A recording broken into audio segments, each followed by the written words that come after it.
Okay, this deck got 101st at Pasadena, Eric? Yes. Yeah, I said LA last time. I'm an idiot. 101st place Blue Flare, Pasadena Regionals. Let's go!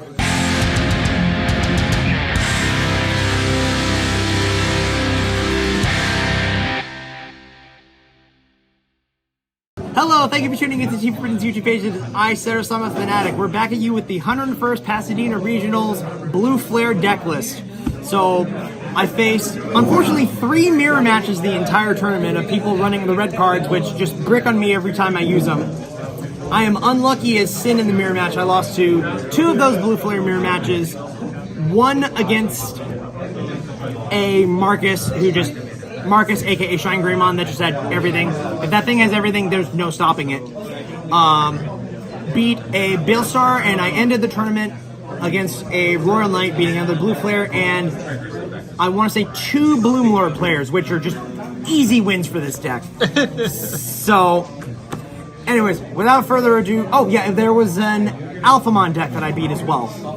So, without any further ado, let's go ahead and get into the deck profile. So, first and foremost, for the deck profile, we are only running the 4 eggs in this deck, because you don't really go into your rookies all that much. That's 4 copies of Wanyamon from BT11. Simple, when attacking, if you have a blue tamer, draw a card. You play your tamers, you have 7 tamers in this deck, and you play them easy enough, either hard with your male Bergermon, or with your most busted memory boost in the game. Best egg, you can run the Missimon from EX4 if you like, but this is the best generic blue egg for this deck. Into the rookies, we've only got 8, because this deck is not actually about building up a line. It's about gathering the pieces to hard play a level 5, and basically stun your opponent's board, and, well, just wreck them up from there. So, first we have 4 copies of the Gaussmon from BT10. Nice and simple, on deletion, you play a level 4 card with Blue Flare and straight from your hand, suspended, without paying the cost. You basically swing into the security. If you have a tamer with this, draw a card, and then if it dies, it's only got 1k. It doesn't have, and if it doesn't have jamming, like, you know, you swing into a tamer or an option card, you just play any of your level 4 pieces from your hand, and your level 4 Greymons help you search your stuff, and your male Bergermons help do other stuff. The other level 3, that we were playing is the other blue Gaussmon from EX4. Nice and simple. When your turn, once per turn, when a card with Blue Flare is played, you draw 1. If a card with Twilight is played, you return a card with Digicross requirements from your trash to your hand. In other words, Metal Greymon. So, oh, the fun thing to note, this thing does trigger when you play itself. So you can literally play this and then draw a card, and then it'll apply next turn or any following turn where you play a card with Blue Flare in its traits, you will draw a card. And you actually can trigger the effect to do both when you play the Tamer, because the Tamer has both in the traits. That's it for the 3s. On to the level 4s. So next up we have 4 copies of your main Searcher, the BT10 Greymon. On plate, reveal top 4, add 2 cards with Blue Flare in their traits to the hand, and place the rest on your bottom of your deck in any order. Or, if you have Kiriha Anuma in play, you can get a Metal Greymon back from your trash to your hand. Metal Greymon, this card is the heart and soul of the deck. So, the goal of this deck, build into this guy as fast as possible and rush your opponent down. Most other people play the red Greymon from starter deck 1. I opt to play the blue Greymon from EX4. I know it's potentially a suboptimal choice, but every time I try to play the red Greymon, I either never see it or it gets bottom decked with all of my searches. So I decided, you know what, screw it, I'm just going pure blue. Pure blue all the way, and card drawing can really help fulfill, you know, other Digicross requirements, like say you have a Metal Greymon and you have enough memory to drop another one and rush again. The other level 4 is Male Bergermon. We run 4 copies of the Male Bird from EX4. Best one because it gives you jamming. That's the thing about these cards from EX4. They're meant to be used with the Dark Knightmon deck to make Grey Knightsmon, which is garbage card, don't play it. But their inheritables also don't revolve on your opponent's field. So the Greymon has an inheritable that lets you unsuspend the Digimon that's on top of it if it's Blue Flare, if your opponent has 2 or more bodies out. The second male Birdramon, which is the one from BT10, and we still run 3 of this because the Inheritable still can come up, which lets you freeze on any opponent's body if there's 2 or more Digimon out in play. It also lets you play Kiriha for free, so you can play this for 5 and then drop your Memory Setter or drop the Kirihanene and just go from there. But both the Greymon and the male Birdramon also let you get Metal Greymon back from your trash. So that's basically all that has to be said there. Next, into the 5s, the real backbone of the deck, your ace. You run no less than 4 copies of this card as long as it is at 4. If you are running less than 4 copies of this card and you are playing this deck, you are literally playing it wrong.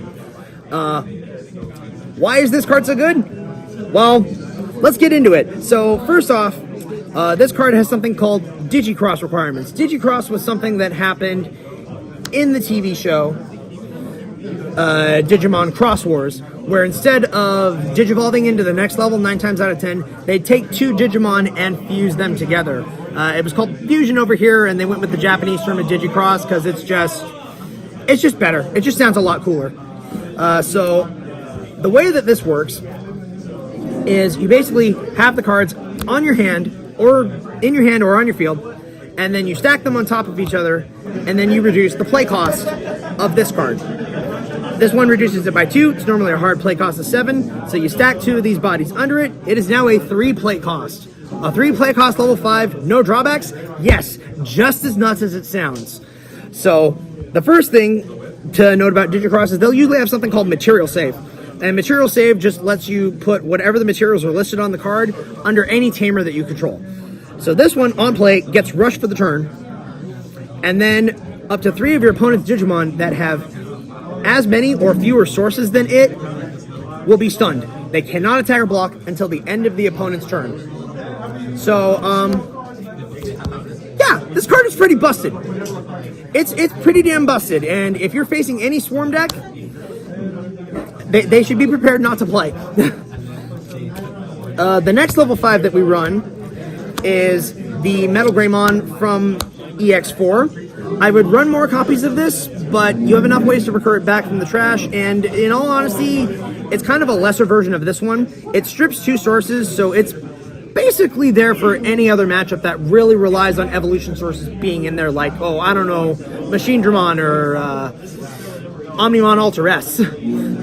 So it's basically 2 extra copies of this guy. However, it does specify blue Greymon, so it has to be a blue-colored Greymon, which further adds to my not really wanting to run the red Greymon in here. But I focus on consistency more than the overall risk versus reward, I guess you can call it. The last level 5 that I'm running is I'm running 3 copies of Metal Greymon plus Cyber Launcher. There's a couple of different reasons for this. One is it's got Armor Purge. So if you have this Metal Greymon or any of the Metal Greymons and you don't have jamming under it, you can swing into this, and this will basically prevent it from dying in battle if you hit anything in security.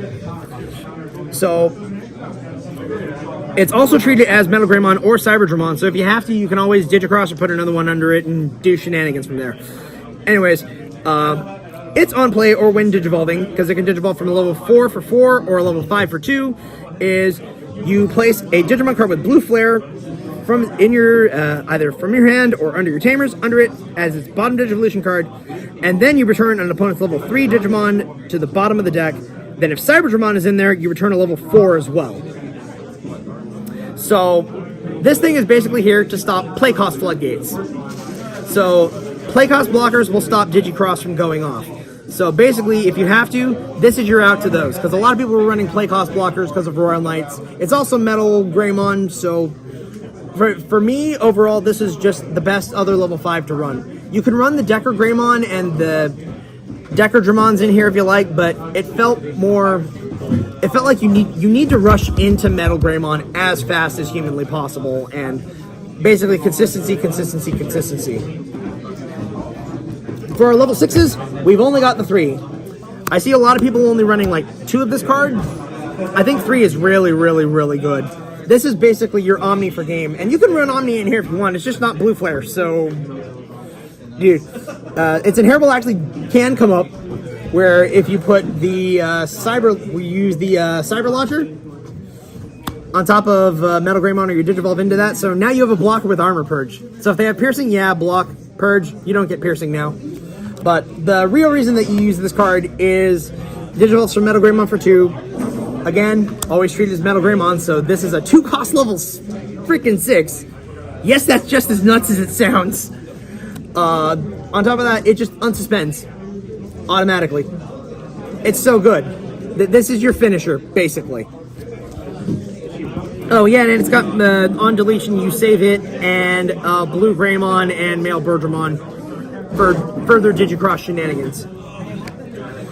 On to the Tamers, the other backbone of the deck. For Kiriha Amano and Nene, Kiriha Anuma and Nene Amano. I see some people only running 3 of this card. I have no idea what the hell they are smoking. I personally think you run 4 of this card, no less. Because you can stack, gaining the extra memory if there's 2 or more bodies out. Easily. And Digicrossing from trash, you can only do it 1 per each copy of these. So, yeah, Digicrossing from trash is complete and utter garbage. It is something that arguably should not be allowed ever. And to round off the Tamers, we have 3 of the Memory Setter, because this lets you Digicross using materials from under the Tamers. This is why save is important, guys. So, that's it, the 7 Tamers. You'll usually hit one of them with this card, which is, in my opinion, the best memory boost in the entire game. 4 copies of Blazing Memory Boost. If you are playing Blue Flare and you are allowed to play 4 copies of this card and you are not running 4 copies of this card, what the hell are you doing? This is literally the most busted memory boost in the entire game. Top 6 search, any 2 cards with Blue Flare. Oh, did you hit a Tamer? Oh, you get to play that for free. For free! And then you get to trash this later and get 2 memory. What were they thinking with this card? This card is excellent. And the rule of thumb with this deck, playing Blue Flare, especially if you're playing the blue version, if you do not open with this card, you mulligan and pray to God that you get it in your next hand. That's the rule number 101 for Blue Flare for me. So, to finish off our option cards and the deck, we have 3 copies of Sorai. This is basically a meta call because Roaring Lights and Shine Greymon were exceptionally popular. So you play a Sorai, they can't swing with their Marcuses because they don't have any evolution sources. And if a Roaring Lights player checks this insecurity, that's it. They're done. Their turn is now effectively over. And if you just drop a couple of Metal Greymons on them, boom, that's it. You've got the game. You just stole the game from Royal Knights. So you're probably wondering, why are you not running 4 copies of this card? Well, the answer is simple. When I ran 4, sometimes I wished it was something else. So I was looking for a card that would act as a security bomb, but would also be useful in other situations. I eventually ended up on this card, Great Maelstrom. So you can use Cocytus Breath or Full Moon Impact, which returns a card to your opponent's hand, and you gain 2 memory for every card in their opponent's hand. I figured this was the best case scenario because it doesn't return the card to the hand, it bottom decks it. And 2, you can play this card for 6 if you put any other Digimon or another Digimon as a source. So I figured that was the best case scenario. And that's it. This is the deck that got 101st place at Pasadena Regionals. Like, comment, subscribe. LA Regionals. Pasadena. Oh yeah, that's right. Pasadena. LA's the next one. Right. Next one where I got 51st place. We're unfortunately recording these months after. We've been exceptionally busy because of holidays and whatnot. But like, comment, subscribe, hit that bell down below for notifications. Let us know what other deck profiles you would like to see from us. And we'll see you at the 51st War Greymon deck profile from LA Regionals.